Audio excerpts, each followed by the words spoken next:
Assalamualaikum warahmatullahi wabarakatuh. Hai teman-teman, balik lagi di GEP Media Channel dengan aku Kak Rahmi. Hari ini kita bakal ngebahas soal TKA Sejarah bab 1 terkait konsep dasar sejarah. Nah, kira-kira soalnya seperti apa ya? Yuk berikut kita simak penjelasannya.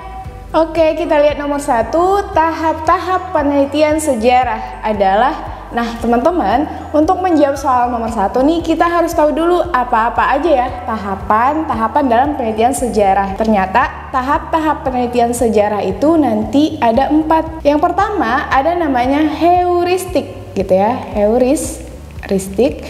Yang kedua ada namanya tahapan verifikasi. Yang ketiga ada interpretasi gitu.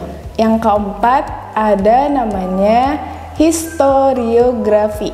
Jadi teman-teman, tahapan ini yang pertama kalau heuristik adalah tahapan penelusuran dari sumber sejarah itu sendiri.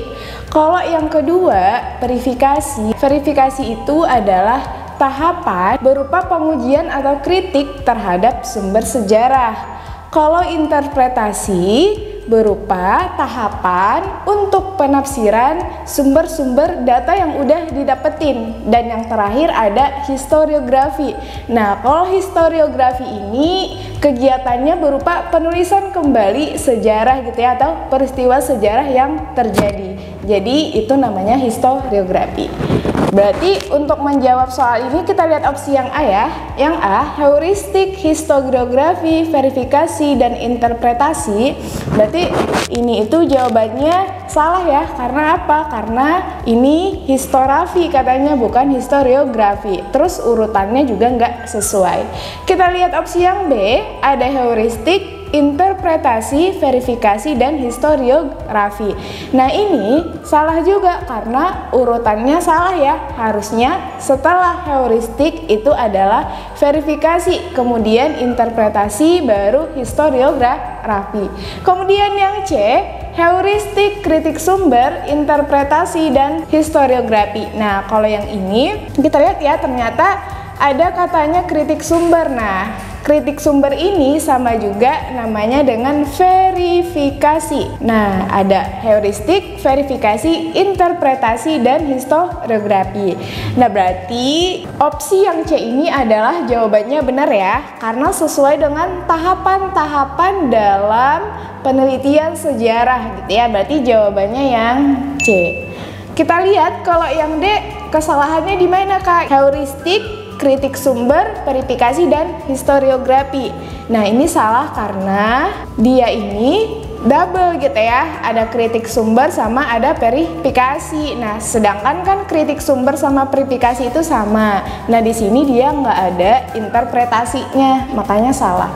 Yang E-nya heuristik, verifikasi, kritik sumber, dan historiografi. Nah ini urutannya salah ya, harusnya setelah heuristik itu adalah kritik sumber, kemudian verifikasi, baru yang terakhir historiografi gitu ya. Jadi karena ini nggak sesuai urutan, makanya salah.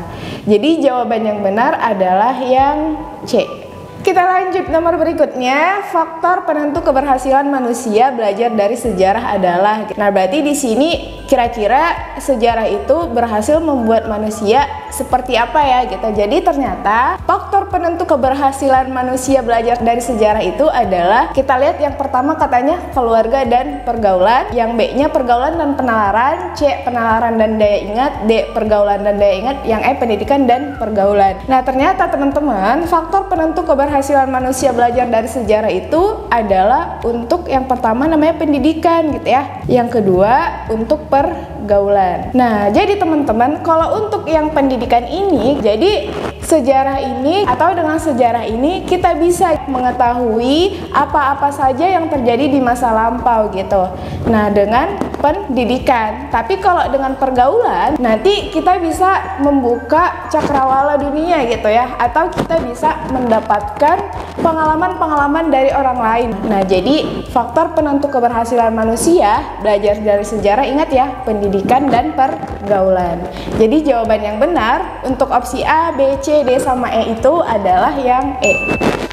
Nomor berikutnya, naskah. Lihat ya, naskah sejarah di bawah ini digunakan sebagai referensi menjawab soal 3-6. Dalam usaha mencari kebenaran atau truth, sejarawan dihadapkan dengan kebutuhan untuk membedakan apa yang benar, apa yang tidak benar atau palsu, apa yang mungkin dan apa yang meragukan atau mustahil. Masalahnya dalam kehidupan nyata sehari-hari, manusia selain telah banyak berbuat yang benar, tidak jarang pula membuat kesalahan-kesalahan, disengaja ataupun tidak disengaja. Bahkan ada pula yang tidak segan-segan melakukan pemalsuan atau kejahatan lainnya. Nah, ini dari sumber Helius Samsudin 2007 gitu ya, Metodologi Sejarah Yogyakarta. Pertanyaannya adalah tugas utama seorang peneliti sejarah. Ya teman-teman, lihat ya.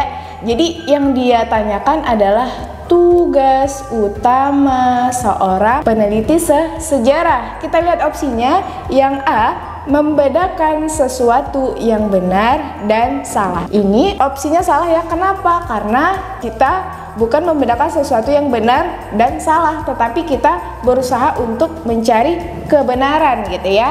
Dari referensi ini ada nih paling atas nih, dalam usaha mencari kebenaran, sejarawan dihadapkan dengan kebutuhan untuk membedakan apa yang benar dan apa yang tidak benar atau palsu. Nah, tapi itu adalah usaha dia mencari kebenaran gitu, bukan untuk tugas utama dia. Kita lihat yang opsi B, meragukan setiap cerita sejarah yang ada. Nah, kalau yang ini jawabannya itu salah. Kenapa? Karena sejarah itu tidak bisa, kita harus benar-benar mencari gitu ya, kebenaran gitu. Jadi kita tidak boleh meragukan setiap cerita sejarah yang ada. Kita harus bisa ngebedain nih apa yang benar, apa yang palsu. Nah, kemudian yang C, memberantas kepalsuan atau kejahatan. Ini juga bukan. Yang D, membedakan kebutuhan yang real dan meragukan. Nah, tidak juga. Nah, yang terakhir kita lihat ya, mengungkap kebenaran yang terjadi di masa lampau. Nah, ini adalah benar. Karena apa? Tugas utama dari seorang peneliti sejarah, dia tadi mengungkapkan kebenaran gitu. Dengan usahanya apa? Berarti usahanya itu dari yang kita lihat di referensi ini. Berarti jawaban yang benar adalah yang E.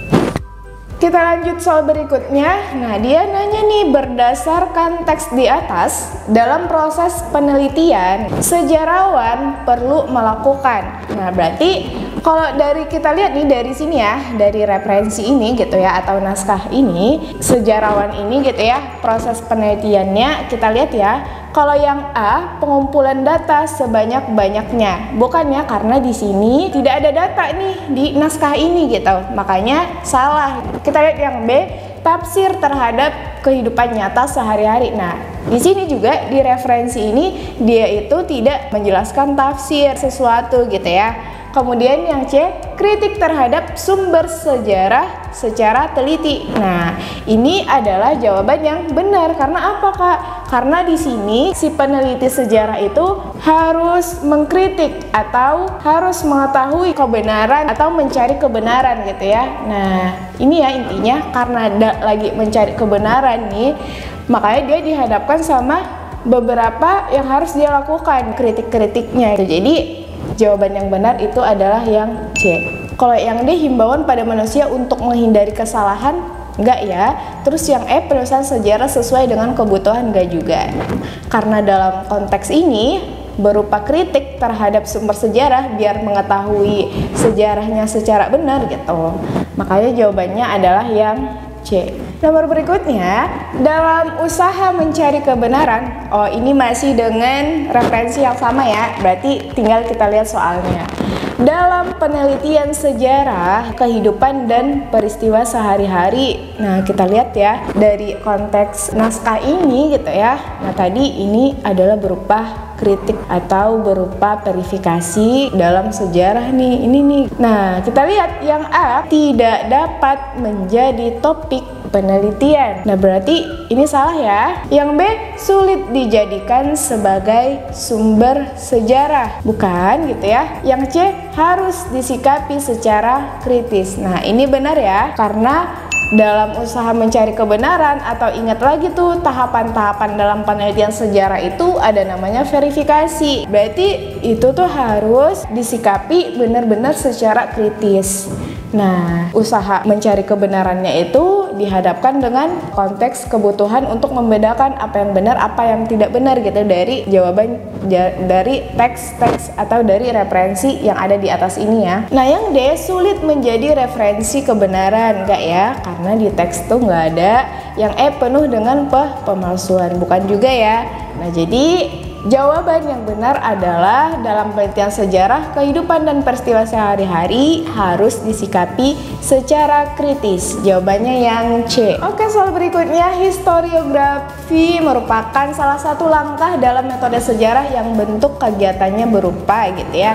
Kita ingat ya teman-teman, ini adalah tadi masih terkait dengan tahapan penelitian sejarah. Nah, historiografi ini adalah tahapan penelitian sejarah yang keempat atau yang terakhir. Nah, jadi historiografi ini merupakan, ingat ya teman-teman, dia ini adalah tahapan penulisan kembali gitu, penulisan kembali sejarah. Nah, setelah udah ditafsirkan, kemudian dituliskan kembali. Nah, itulah tahapannya historiografi. Ingat ya, tahapannya ada 4. Yang pertama kita harus tahu dulu nih sumbernya. Kemudian tahapan kedua, kritik terhadap sumber sejarahnya. Yang ketiga, penafsiran terhadap fakta sejarahnya. Yang terakhir adalah penulisan kembali peristiwa sejarah ataupun historiografi. Kita lihat opsi yang A, berarti yang A pembandingan sumber sejarah, bukan ya? Nah, kemudian kita lihat pemilihan sumber sejarah. Nah, ini itu berupa yang namanya heuristik ya. Kalau yang ini heuristik ya. Next, kalau penafsiran itu adalah interpretasi. Kemudian penulisan kembali peristiwa sejarah, baru ini yang namanya historiografi. Kalau yang E kan katanya tidak ada jawaban yang tepat, padahal mah ada ya. Kita lihat berarti jawaban yang benar adalah yang B. Oke, soal berikutnya, sejarah yang menceritakan perjalanan hidup seorang tokoh dari masa kecil hingga menjadi penguasa atau pemimpin merupakan sejarah. Kalau ini berarti kita harus memahami dulu terkait dengan yang namanya ruang lingkup sejarah gitu ya. Nah, jadi ruang lingkup sejarah ini ada 4 nih. Yang pertama ada namanya sejarah itu sebagai yang namanya ilmu. Yang kedua, sejarah itu ada yang namanya sebagai kisah. Yang ketiga, sejarah itu sebagai peristiwa. Nah, yang keempat, sejarah itu sebagai seni. Nah, jadi kalau sejarah ini sebagai ilmu, ingat ya teman-teman, jadi ada syarat-syaratnya. Jadi yang pertama, dia harus memiliki yang namanya rumusan masalah. Masalahnya apa gitu. Kemudian harus memiliki yang namanya metode. Kemudian penyusunannya harus disusun secara yang namanya sistematis. Kemudian nanti harus rasional. Dan terakhir nanti dia objektif gitu ya. Nah, ingat ya teman-teman, kalau ruang lingkup sejarah sebagai ilmu nanti ada syaratnya, ada permasalahannya, ada metodenya, penulisannya sistematis, kemudian rasional dan juga objektif. Yang kedua, sejarah sebagai kisah. Nah, jadi sejarah sebagai kisah ini, kakak tarusinnya, sejarah sebagai kisah ini adalah salah satu karya gitu ya, karya penulis atau sejarawan. Karya dia ini atau penulis ini adalah berupa peristiwa sejarah yang terjadi di masa lampau. Nah, dia menggambarkan jejak-jejak peristiwa yang sudah terjadi. Nah, itu adalah sebagai kisah. Kemudian kalau peristiwa gitu ya, sejarah sebagai peristiwa ini adalah sejarah yang terjadi tapi tidak bisa terulang kembali dan kita tidak bisa menyaksikannya ulang gitu ya. Sudah terjadi dan kita nggak bisa menyaksikannya lagi. Nah, itu adalah ruang lingkup sejarah yang disebut sebagai peristiwa. Yang terakhir adalah seni gitu ya. Jadi sejarah ini ditulis dengan kata-kata yang indah, kemudian kata-kata yang bermakna gitu. Jadi terkesan sejarah sebagai seni ini itu membuat sejarah itu lebih bahagia gitu ya.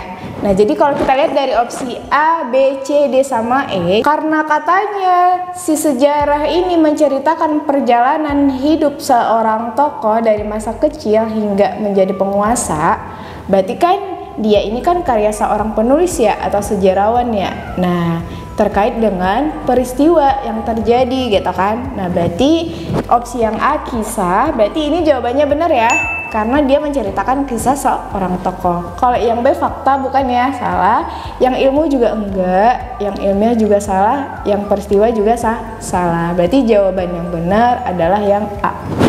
Oke, soal berikutnya, paleografi merupakan ilmu bantu yang penting bagi sejarawan dalam membaca sumber-sumber yang berupa. Nah teman-teman, jadi paleografi itu adalah ilmu bantu nih yang penting bagi sejarawan tentang arsip-arsip kuno yang ditulis tangan. Nah berarti jawaban yang benar dari opsi A, B, C, D sama A ini kita lihat ya, arsip-arsip kuno yang ditulis tangan. Berarti ini jawabannya udah langsung bener ya yang E. Kalau yang B, arsip-arsip yang ditik gitu ya, salah.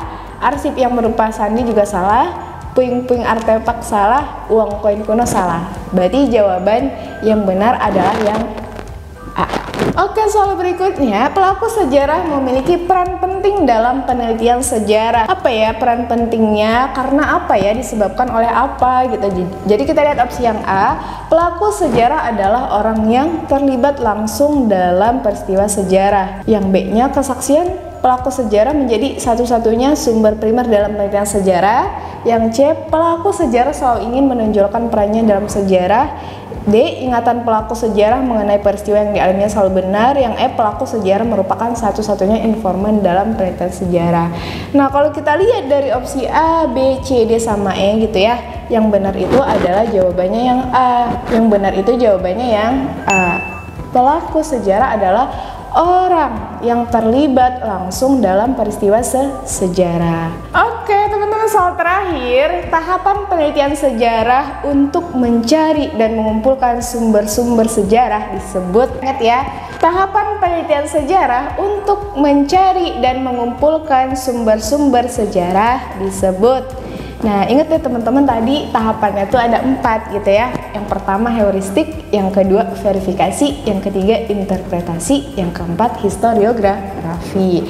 Nah, tahapan yang pertama heuristik ini adalah tahapan mengumpulkan sumber-sumber sejarah gitu ya. Berarti opsi yang A udah bener nih. Berarti, nah, udah benar nih ya opsi yang A. Kita lihat yang B, kritik internal. Kritik internal, nah ini kan bisa berupa kritik nih. Nah kalau misalkan kita ambil tahapannya ini, berarti kritik itu adalah tahapan verifikasi.